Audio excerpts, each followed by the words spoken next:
So I thought I'd make a video. The title, I guess, basically says what it's about, but um, I kind of wanted to make a video on how e-commerce sites like eBay are bad for society in the same way that social media is bad for society. And I figured in the process I would make a cable on video since I'm not quite as I don't know how to put it. I can't compete with Louis Rossmann and his comfy recliner and cat. I don't even know if my cat would stay in video long enough for something like that. But anyways, this cable I'm making is going to be for another video, a little server project. I think I'll just leave it a surprise. I'm a little worried this is not going to turn out very good anyway. So, yeah. Who knows? I guess if it's not obvious, it'll be for a server project, and it involves a 1070, but that's as much as I'll go into spoiling that part of things. So I'm going to measure this up and make my cuts real quick before I get on topic.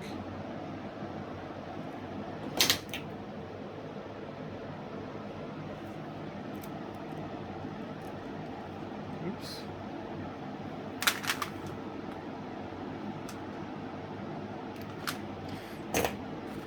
I've made a handful of these cables now, although this one is going to be a little different. This one is going to be riser to PCI Express power. This is not going to be for a Tesla.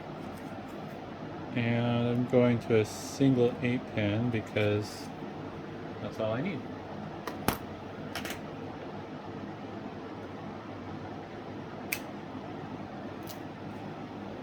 Alrighty. Should be the right length. This will be a pretty easy one to wire up too.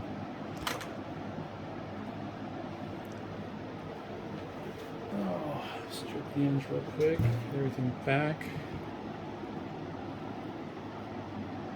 Let's go 2 inches. Yeah, let's do 1 3/4 inches. Right there.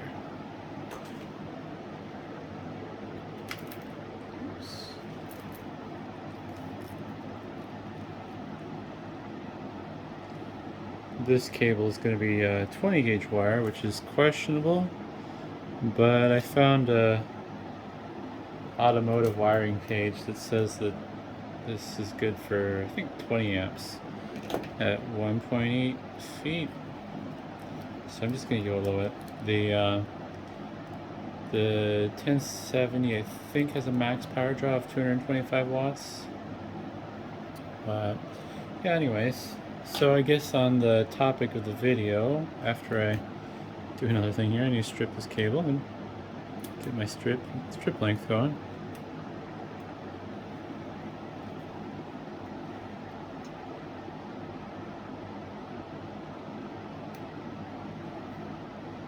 Alright. So the intent of this video is, I guess, kind of my thoughts on why I think e-commerce sites like eBay are bad for society in the same way that social media is bad for society. And I guess the first point that I want to hit on is how sites like eBay kind of generate a mindset of self-entitled buyers. And these points are going to be based on my experiences with eBay. I think from my understanding of Amazon, it's pretty much similar. And I have seen a little bit of this in Facebook Marketplace as well, but kind of in a different way. One of the things that I've grown to hate on eBay, that eBay's encouraged, is this concept that the buyer is always right, no matter how wrong they are. And a lot of that comes down to like false claims. And one of the examples I've given that I've kind of talked to someone else about recently is how I've started selling parts repair stuff. So back in, I don't know, the late 2010s, I'd say, maybe. I don't know, maybe early to mid 2010s. I used to sell a lot of non-working laptops, and what it would be is it'd be laptops that just weren't worth my time to fix. I can't remember any specific examples of like what issues those laptops had off the top of my head, but let's say it was something like oh, I don't know, a Dell D600, and the case was cracked and the screen had some bad pixels on it. Well, I used to sell those, and usually I'd include memory just because it's already in there, but I wouldn't include hard drives. And I just list it as it is. I'd say, this is a Dell Latitude D600. The plastics are in bad shape, and the screen has some flaws. It's whatever. It's no big deal. Sell it for parts repairs. Tell them that the memory was tested good and booted to BIOS and all that. And I never would have a problem.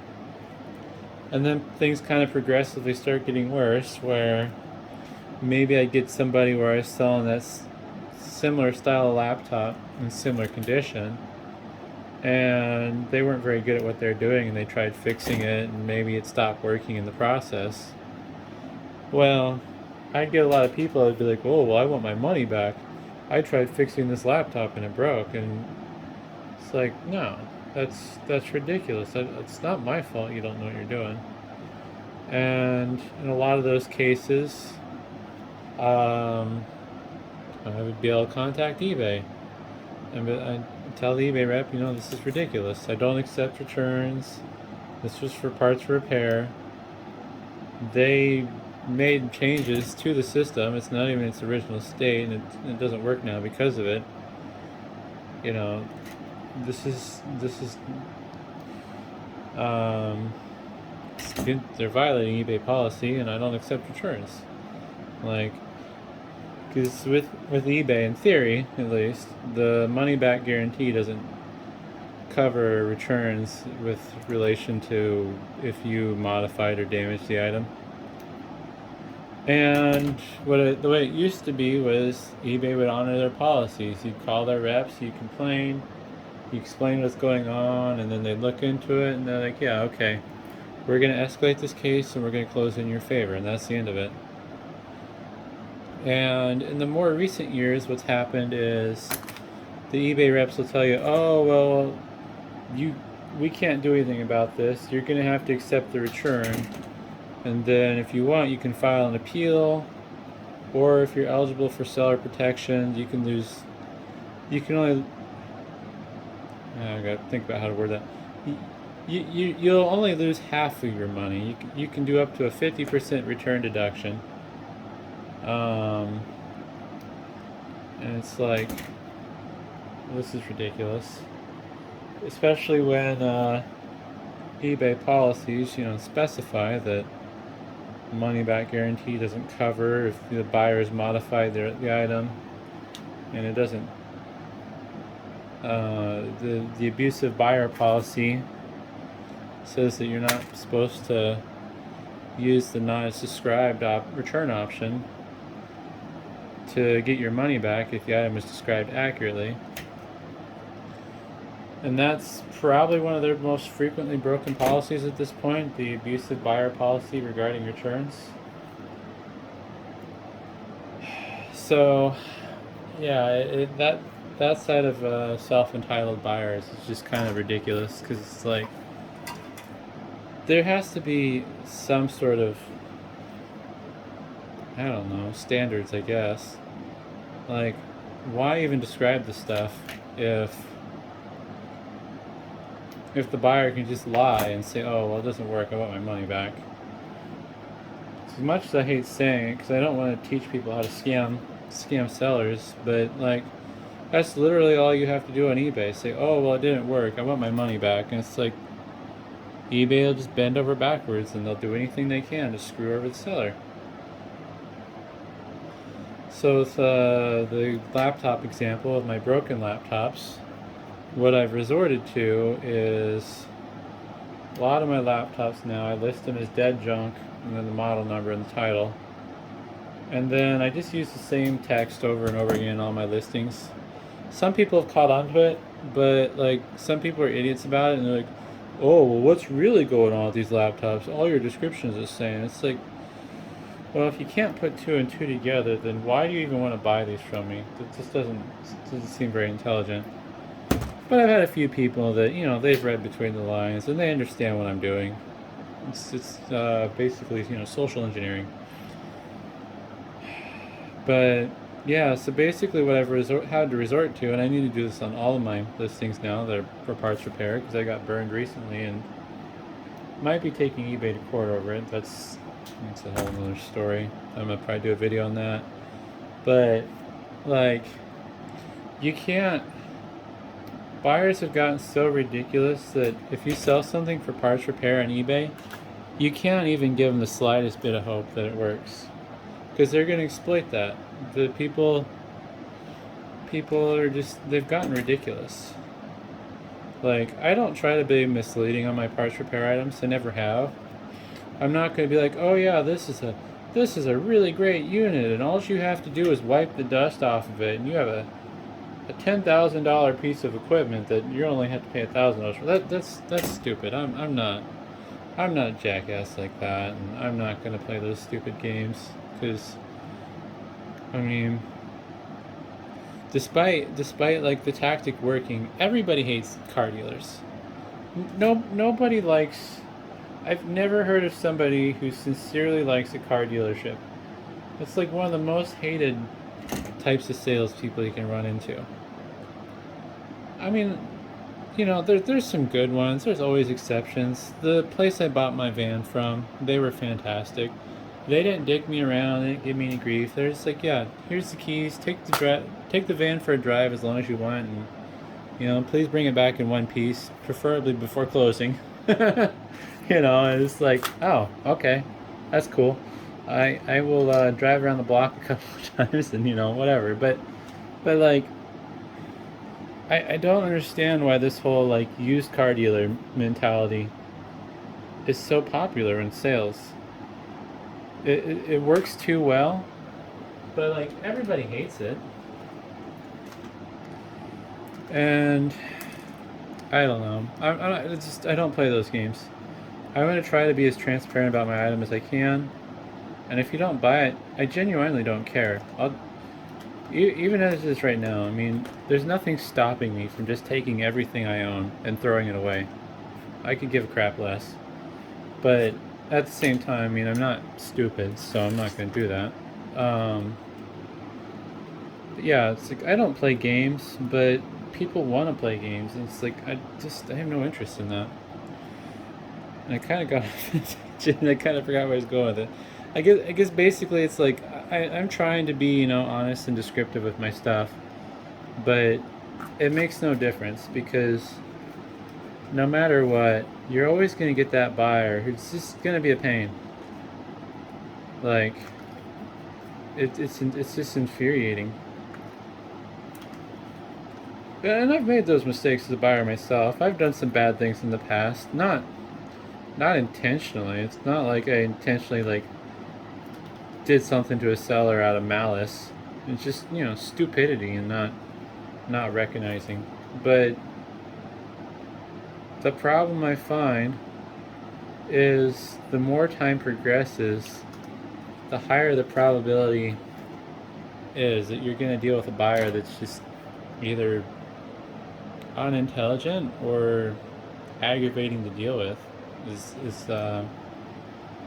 inappropriate, I suppose it is to say, or unprofessional, But yeah, it's just the whole concept of self-entitlement that a lot of people have gotten into that has really ruined e-commerce. And I guess to kind of progress on that, one of the other problems I run into is buyers basically always expect everything for free and that you meet their demands. And that's obviously an exaggeration, but like going back on the parts repair laptops, a lot of the ones that I sell right now with the way I sell them, oops. Yeah, I'll put them as dead junk. I'll do everything I can to make these laptops sound like the biggest piece of crap as possible.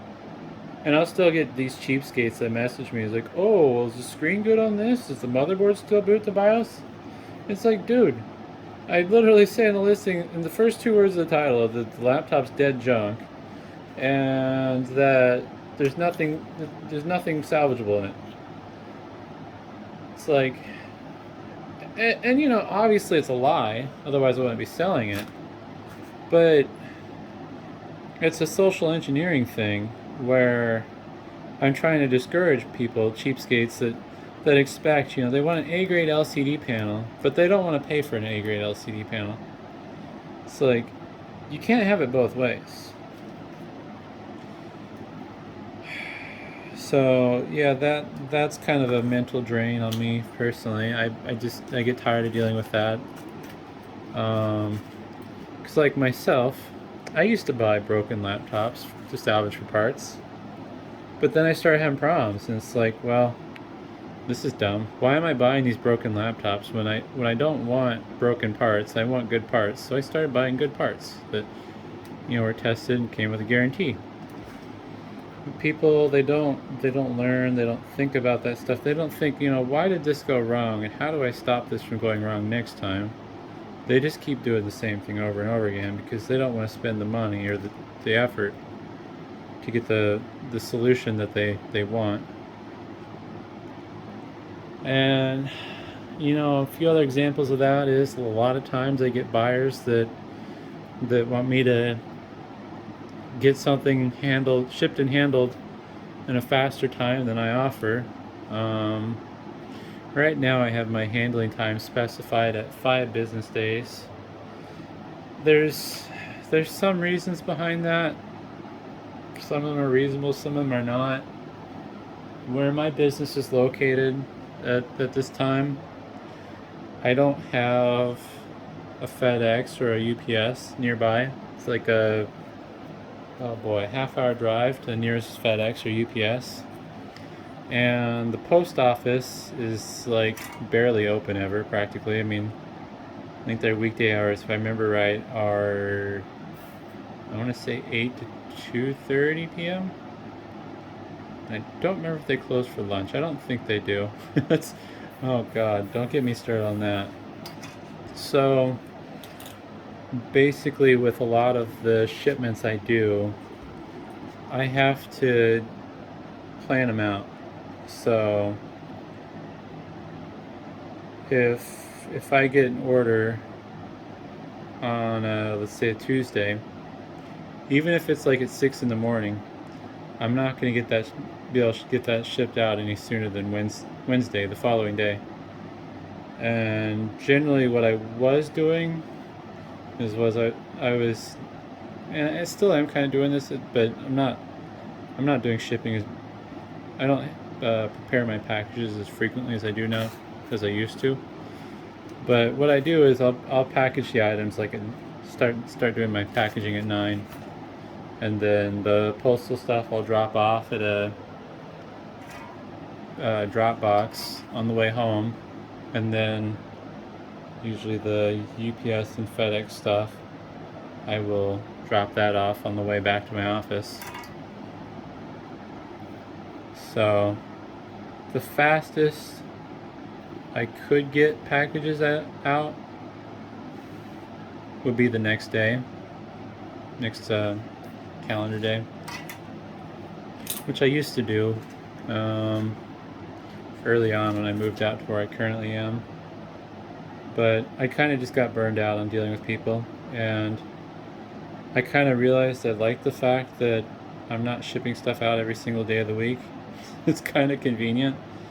So what I've been doing is like 3 times a week. I usually prepare my packages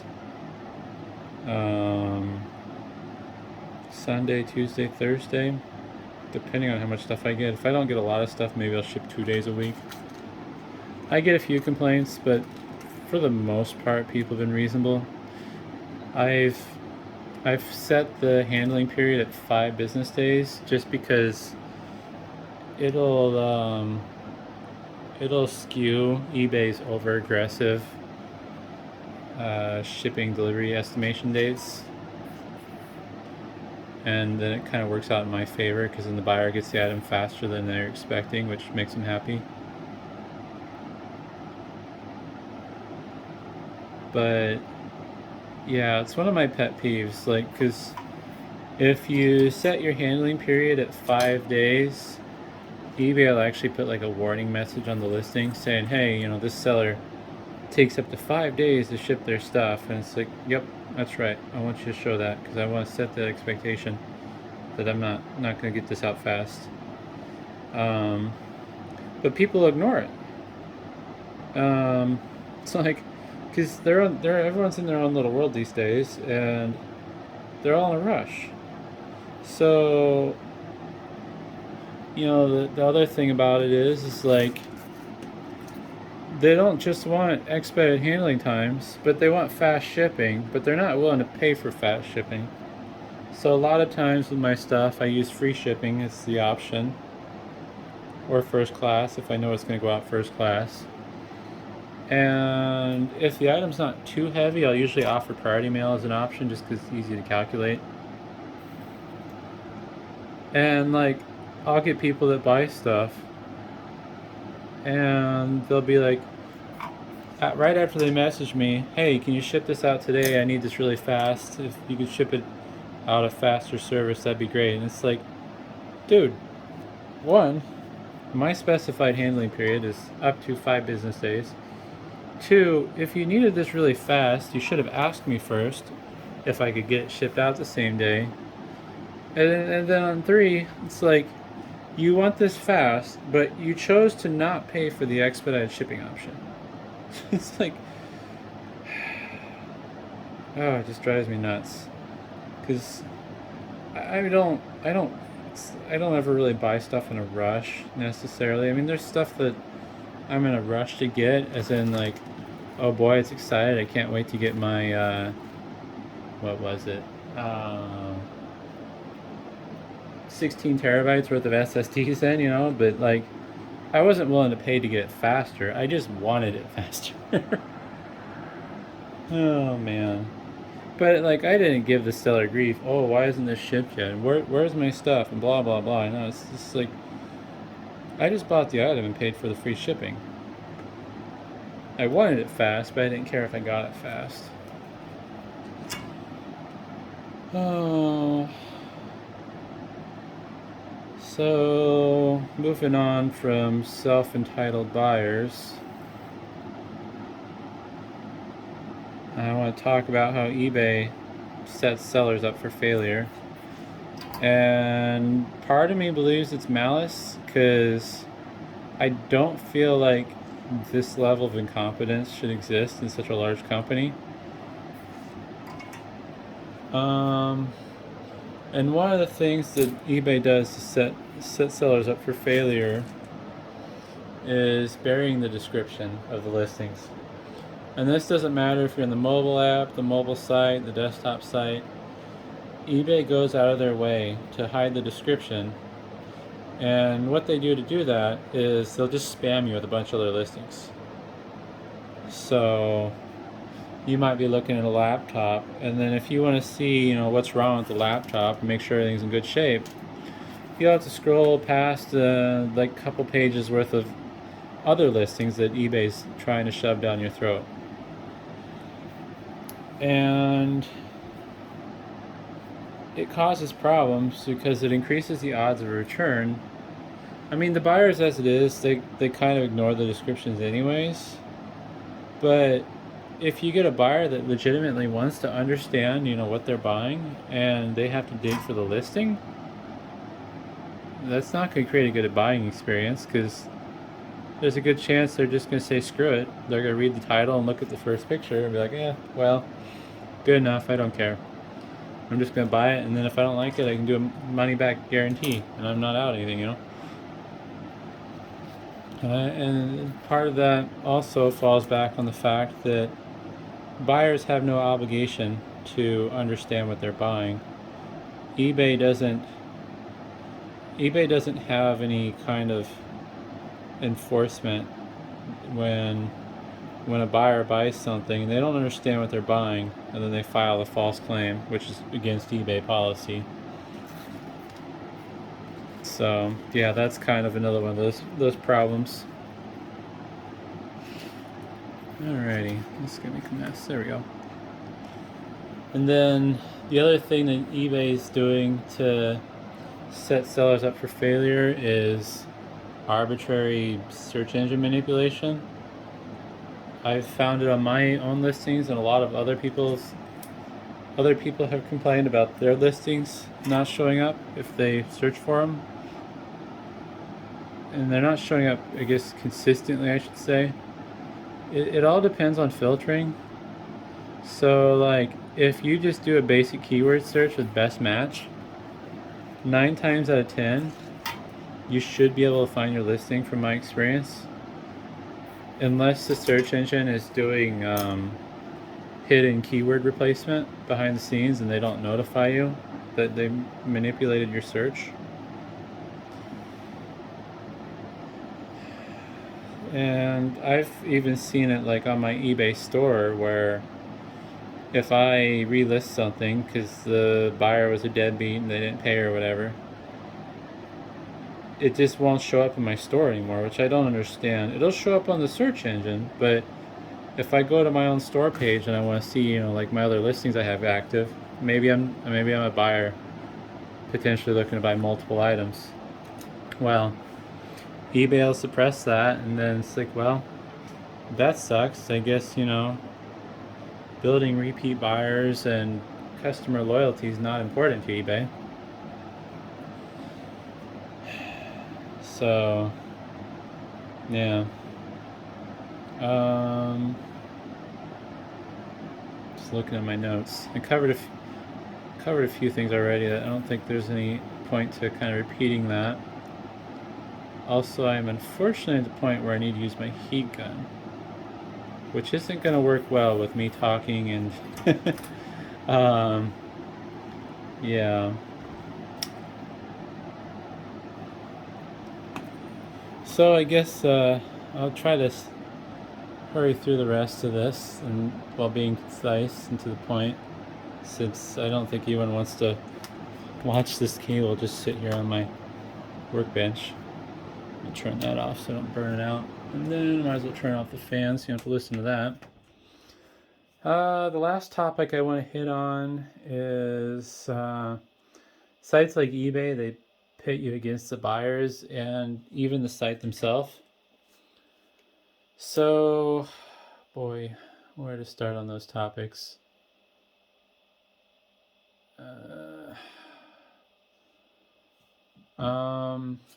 So after a buyer makes a purchase, eBay goes out of their way to encourage buyers to return items.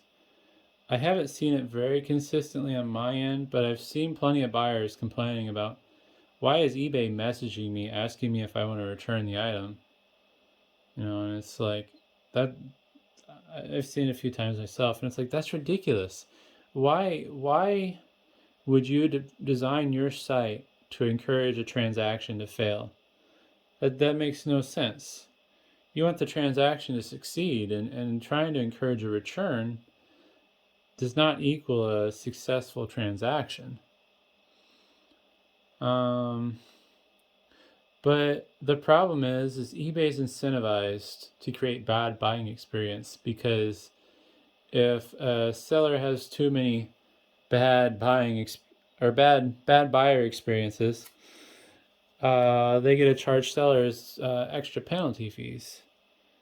And it's in a bit of an aggressive statement and probably slightly inappropriate, but like,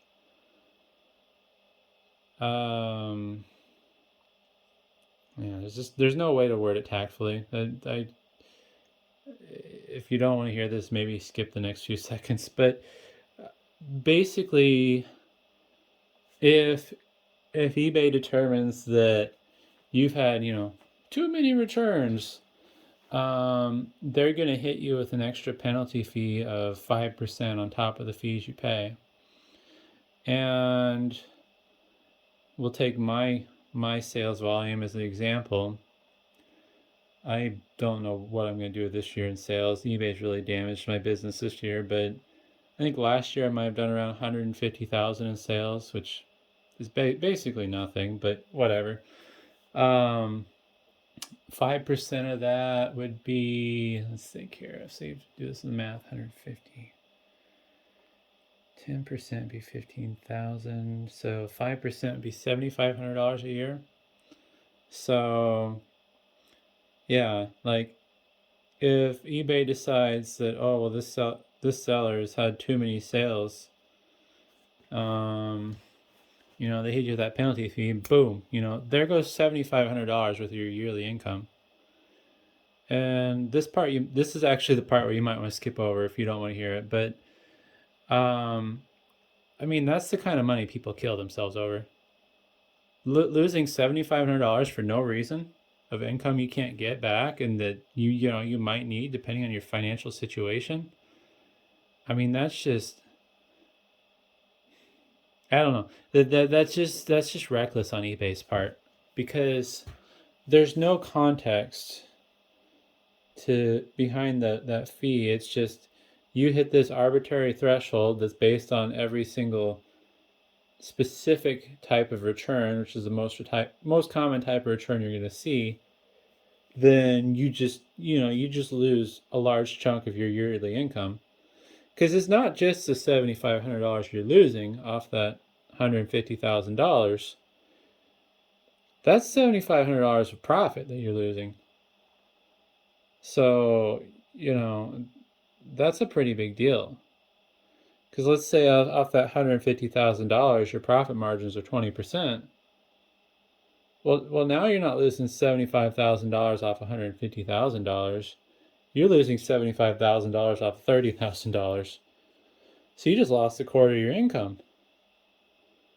And it's honestly ridiculous. I think if eBay's going to charge a penalty fee for passing an arbitrary returns threshold, because it genuinely is an arbitrary threshold. They base it off of what they call your peer group, and then if you exceed 10 returns that are penalized, and then you exceed the percentage of your peer group, that's where they hit you for that 5%. So it makes perfectly good sense on why eBay wants you to fail. They genuinely want you to fail. And if you want to argue otherwise, you're more than welcome to. I'm not going to fault you for it. But it's genuinely a malicious policy that's designed to set people up for failure. Because I guarantee you, people like Best Buy, or the recent thing that happened with Reebok, where, eBay removed, I think it was over, not even just memeing here, it's literally over 9,000 negative feedback because of upset customers that had their orders canceled because of a supposed accident. Oh, we accidentally, discounted something too much, and it's like, well, sucks to be you. But they're not going to get punished for that. If I did something even half that bad or 10% that bad, I'd lose my account. But it's just an arbitrary punishment. It's a way for eBay to bleed sellers for more money when their fees are already ridiculous as it is. And what it does is it kind of creates a trying to think of a good way to word it. It creates conflict, basically. It's, oh, you screwed me over, and oh, you screwed me over. Now we're both mad because we're both screwed over, and it doesn't really matter even if you try to resolve something, because the instant I get a return personally, I get annoyed, because it's like, okay, well, now that's going to count against me. Yeah, and it's not the right way to think, but it's just like, screw you, buyer. And that's mostly for illegitimate returns. If you buy something from me and it's bad, I'm gonna make it right. That's no big deal. But I don't really get those returns a lot personally, because I'm very diligent on testing and being careful with packaging and stuff. But if I get a return where the buyer's like, oh, well, I want my money back. This thing doesn't work that I said didn't work. Well, now it's like you cost me money. You're damaging my account, and you're breaking policies. And I know eBay's going to go out of their way to screw me over. So I don't even really care if I resolve this anymore because all it's like to see now is you're just my enemy. I already know eBay is my enemy, but now as a buyer, you're also my enemy, and I don't know. There's it's just it kind of creates a negative environment versus in the past, maybe somebody buy a computer from me and good example is I had a guy bought a desktop from me and he said the DVD burner didn't work. And he sent me a message. He's a cool dude. He's like, hey, this is what's wrong. Is there any chance you could help me fix this? And I was like, yeah, sure. And I looked on eBay and it's like, okay. Well, I thought to myself, looks like you can buy a DVD burner on eBay on the low end for $10 to $15. So I'm just gonna offer the guy a $20 refund. That way, he can buy one on eBay for $10, and maybe the seller's not reputable, but if that doesn't work out, he still has $10. Or you can buy the $15 one from a little bit more reputable seller, or he can go down the street and see somebody's computer in the trash, and well, heck, now he has a free DVD burner and $20 in his pocket. It's like, I don't care. I just want to make things right. I want to resolve the problem. Versus, oh, there's a case open against me that counts against me. Well, I have no incentive to fix this. I'm just going to make the person send the item back, and I don't care if they're happy because I'm not happy and I'm screwed either way of whether I go out of my way to make things right or not. So it's like, yeah, I mean, what the end product is it makes buyers and sellers that are disconnected and pitted against each other. And it's not just an eBay thing, and it's not just an eBay policy thing. It's kind of e-commerce in general, where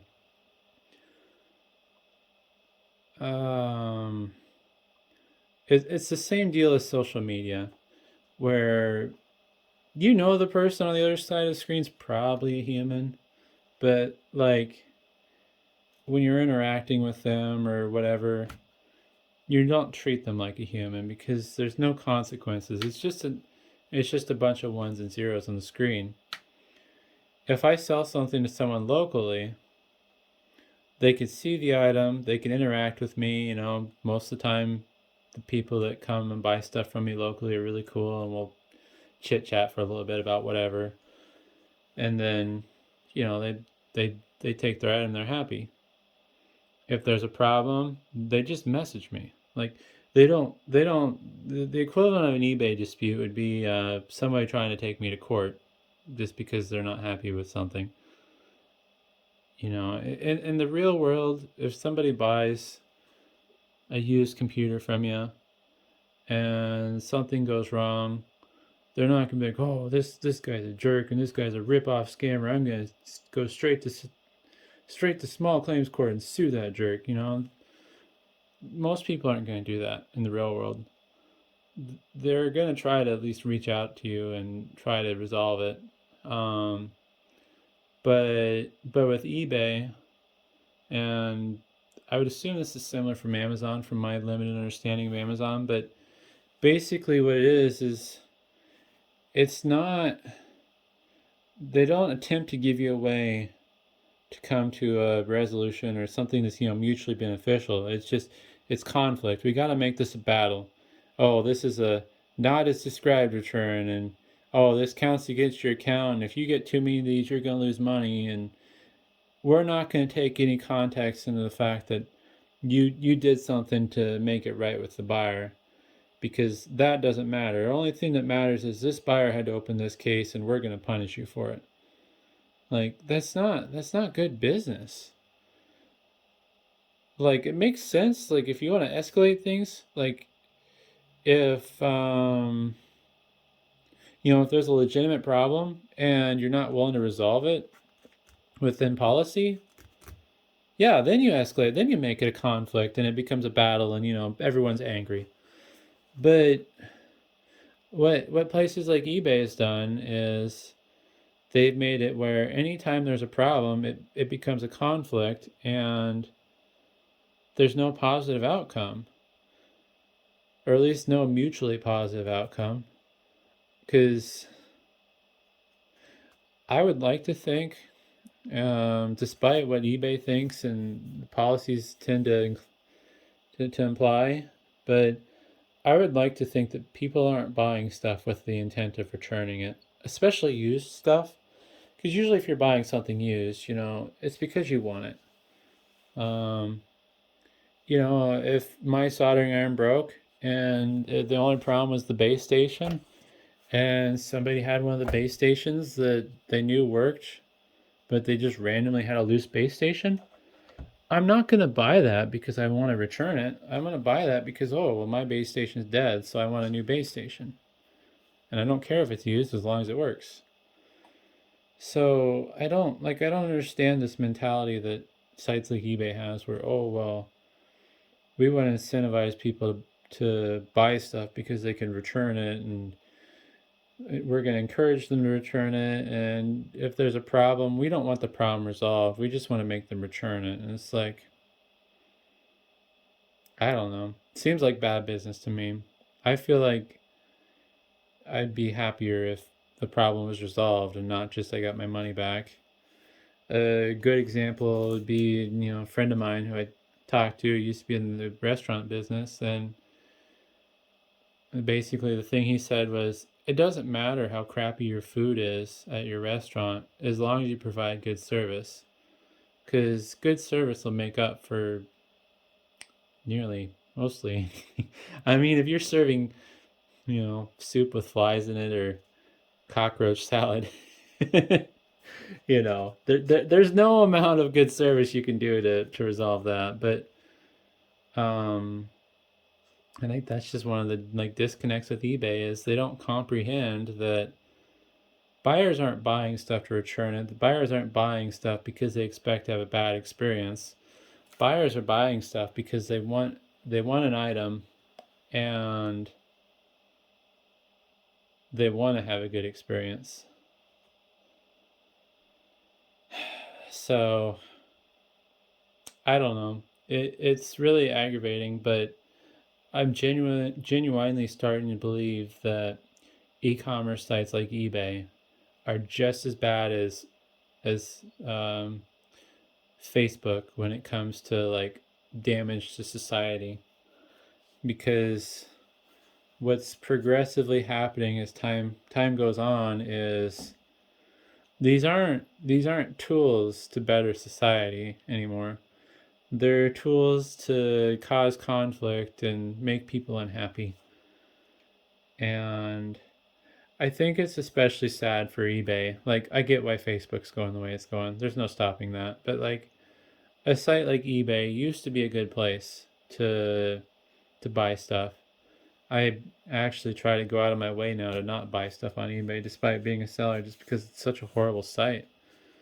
But yeah, I mean, eBay used to be the place I would go to if that base station were to die and I want another one.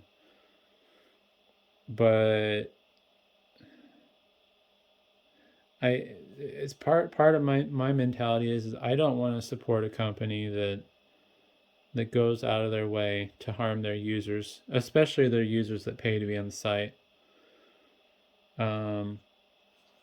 It's the same reason why I don't shop at Walmart or Amazon. I don't like those companies, and I don't agree with how they treat their employees and their sellers. In the case of Amazon, I don't want to support them. I'm not saying everyone should do that, but that's just my personal standpoint. I'm not willing to support things that I don't agree with, and I know there's other people that hate other companies that they don't support, and that's how it should be, because big companies like eBay, they're not going to listen to people. They don't. eBay doesn't care about their users. I don't even really know who eBay cares about at this point, but um, you know, I'm not big enough to do anything about eBay and their dishonest behaviors. I may try taking eBay to court over a few different things once I finish doing my research, but even then, that's not going to accomplish anything, because either they're going to figure out a way to get out of it because they have millions of dollars with the lawyers, or if I do win, they're going to try to put a gag order on me and stop me from saying anything about it, and it's like, it's not going to solve anything. The only way to solve unreputable and dishonest companies like eBay is refusing to do business with them. And I'm going to make a hypocrite of myself on that statement, unfortunately, because I still need eBay to run my business while I transition away from it. But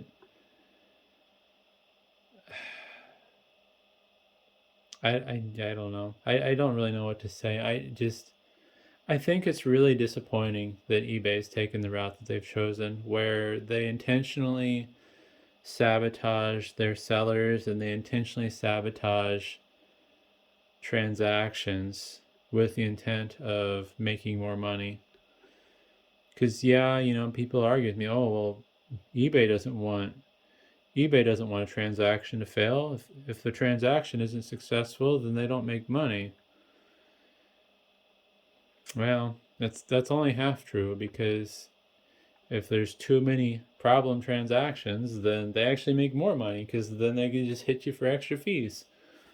$7,500 worth of penalty fees is a lot more than the $1,000 or so worth of final value fees they have to refund on failed transactions. So it's like, who's the idiot, me or eBay? I'm pretty sure that